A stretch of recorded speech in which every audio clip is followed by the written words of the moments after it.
Good morning, good afternoon, and good evening interwebs, innertubes, innertubes. Um, I'm homebound. Some of you already know I've got 2 broken wrists, cracked T7 vertebrae, as well as a bruised lung. So I'm homebound, grounded, not doing much. And I figured might as well just give you guys a Series 1 and Series 2 240Z update. It's well overdue, as a lot of you have been asking me and chasing me. I've even received some offers to buy the cars as it is right out at the moment, which I have refused due to the fact that I want to see through these projects, and I want to have a finished product. I want to drive them myself and I want to enjoy them. So here we are,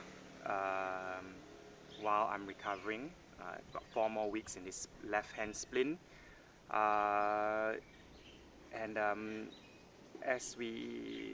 gonna give you an update of a quick update actually of both the Series 1 and Series 2 240Z, where they sit, where they are now, where they stand, and what their future progress will be. Actually, we're moving on very quickly with it. So yeah, without further ado, keep this video very short and sweet. I'll dub over the Series 2 240Z video, and then I'll have the raw video of the Series 1 240Z right after that. So the first car you'll be seeing is the Series 2, which is in Johor, and the second car is the Series 1, which is here in KL. Alright, here we go. Okay, so here's the continuation of some bodywork. The final bodywork, which is the rear boot, which needed to be fully remade because of the extensive rust. It is not as straightforward as it looks to be. It's not a flat piece of metal. There is a bulge in the middle, and it needed to be wheeled on the English wheel a little bit over there, if you can see. This is the finished front fenders, left and right, fully anti-rust and undercoated. The white is undercoat, and this is the finished product of the rear hatch, rear boot. Everything banged into shape, even the hole for the lock is already made. Interior has silicone, seam sealed as well as primered. This is white primer. We're going to leave it as it is. This is the finished product until it comes back to KL, where I will apply full paint. Now the entire front end of the car, all the body panels have been refitted to test fit and make sure everything is nice and smooth, because body work is completed already on this car. Front end all in. This front lip is made new. Bought the pieces from Japan, but it was too rotted, far too rusty to be reused, so we had to bang out new metal. Front fender also completed, front hood also completed, and this is the final second layer of primer that has gone into the engine bay. Seams all sealed as well, and it is just waiting to have the first layer of undercoat paint to be applied, which you will see in the next video. Here we are. We have the first layer undercoat already applied on top of the primer, and it's being waiting to dry before they apply the final top coat. And here you go, top coat is on with pearl and yeah, some metallic. It's now pending the lacquer, and here we go, third stage lacquer is on, so you see the full shine at the moment. After this, we will spray the bottom with something like bed liner, black color underbody sealant, which is here, where you see the car is fully waterproof now. Nice, clean, and complete. Here we have the engine going back in.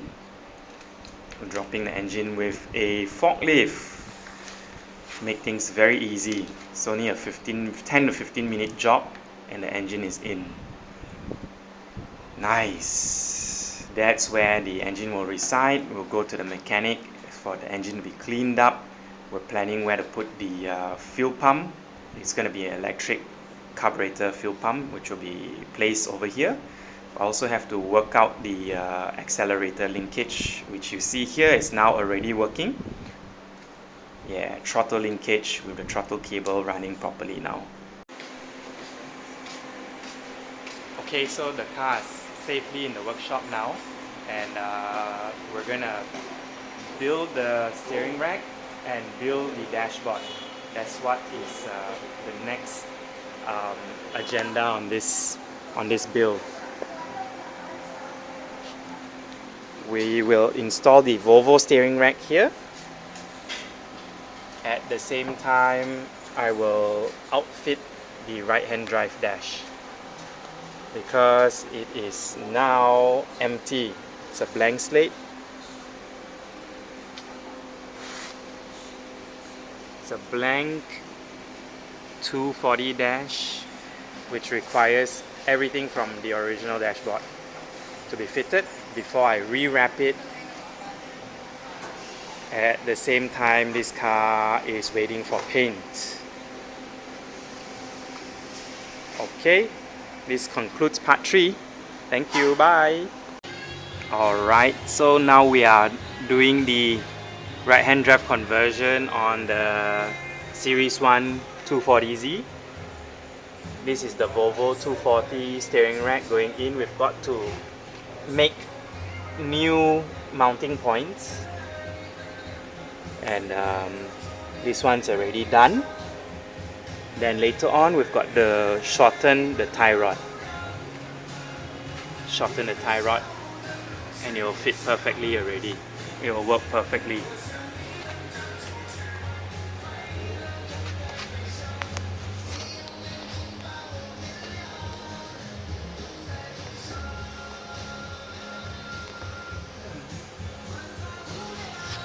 Okay, that's the update for now. With the magic of YouTube, here you go, voila! Done! Steering rack is fully in with a customized steering rack bracket.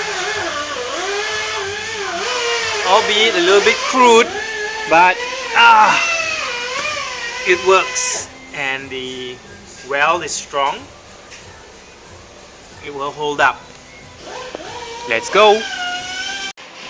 Okay, with the magic of YouTube, steering rack is 100% in, and tie rod and tie rod ends have been modified. We're using a Ford Ranger T6 tie rod and a Honda 1.7 EP tie rod end. This way we don't have to cut and chop and modify any tie rods. The Ackerman and the steering angle, everything will be fine.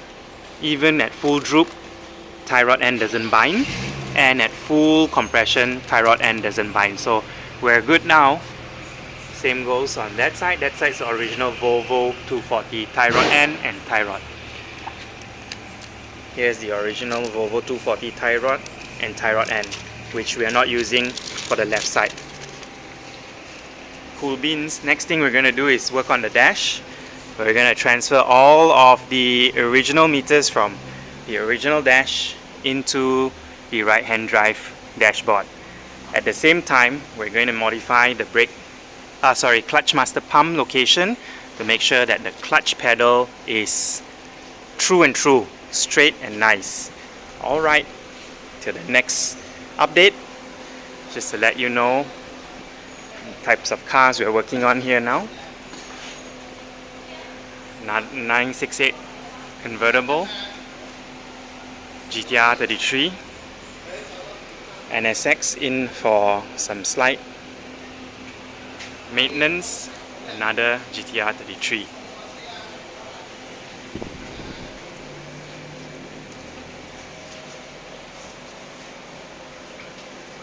Twins. Okay. Till the next update, guys. Thanks for watching. Okay, so we're gonna remove all the sound deadening from the center tunnel as well as the back boxes, and then anti-rust the rest of the rusty areas of the cowl, front cowl, inside of the water spray, water squirters, windshield washers. Very hard to reach, so all these will have treatment and anti-rust as well as lining. Fenders are off, more grinding, more cleaning before and sanding before actual painting. Primer is on, whole engine bay is smoothed out, and here we go. That's the color revealed in the Series 1. Mustard yellow, back to its original color from factory with gloss. And simultaneously we're also refurbishing the dashboard. So we have we're smoothing out the dashboard before we shrink wrap the outer layer onto it. We've already test fitted all the meters to make sure they work and they fit nicely. So it will be as per factory fitment, where all the meters go, all the panels will fit back into the dash. Voila, nicely. Okay, so that concludes the Series 1 and Series 2 240Z updates. We are going out now for a quick drive in the 996 new edition. It's a 3.4. It's just a Carrera 2. If you all want to get a review of this car or any of the other cars around here, just let me know. We'll do a quick video review. Nice Vesuvius grey with red interior. Alright, thanks for watching.